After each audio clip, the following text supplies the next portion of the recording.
நல்லவரும் நன்மை செய்கிறவருமாகிய இயேசுவை பற்றி சொல்வதில் நான் மிகுந்த மகிழ்ச்சி அடைகின்றேன். ஆபிரகாமின் விசுவாசம். ஆதியாகமம் 15ஆம் அதிகாரம் 6வது வசனம். அவன் கர்த்தரை விசுவாசித்தான், அதை அவர் அவனுக்கு நீதியாக எண்ணினார். அநேக நேரங்களில் ஆண்டவரே எனக்கென்று என்ன செய்வீர், இப்படி நம்முடைய வாழ்க்கையில் அடிக்கடி கேட்பதுண்டு. இதற்கு மேல் இனி ஒன்றும் நடக்கப் போவதில்லை என்று முடிவு கட்டி ஏன் மறந்து போன பல காரியங்களுக்கு தேவன் பதிலளித்ததை சற்றே திரும்பி பார்ப்போம். நாம் கர்த்தரை பற்றி ஒருபோதும் குறை சொல்லாமலும் முறுமுறுக்காமலும் இருக்க வேண்டும். நம்முடைய மனதில் இருக்கும் கவலைகளை, கஷ்டங்களை மனிதர்களிடம் சொல்வதை பார்க்கிறோம். நம்மை உண்டாக்கின தேவனாகிய கர்த்தரிடத்தில் சொல்லுவோம்.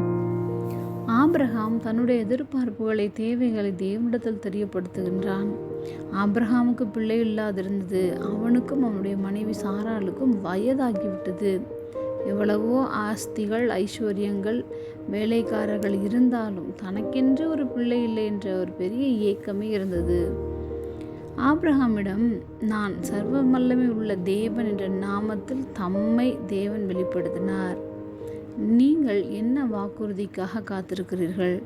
நினைவில் கொள்ளுங்கள், அவர் சர்வ வல்லமை உள்ள தேவன், எல் ஷடாய், எல்லாம் வல்லமையுடைய கர்த்தர்.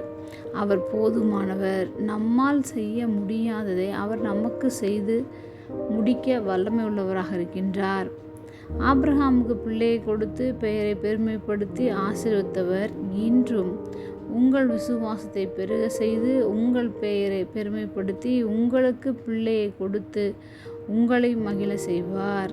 ஜெபம். அன்பின் பரம தகப்பனே, எப்பொழுதும் எங்களோடு கூட இருக்கிறவரே, ஆபிரகாம் உம்மை விசுவாசித்தது போல நாங்களும் உம்மை விசுவாசிக்க உதவி செய்வதற்காக நாங்கள் நன்றி செலுத்துகிறோம். இயேசுவின் நாமத்தில் பிதாவே, ஆமென்.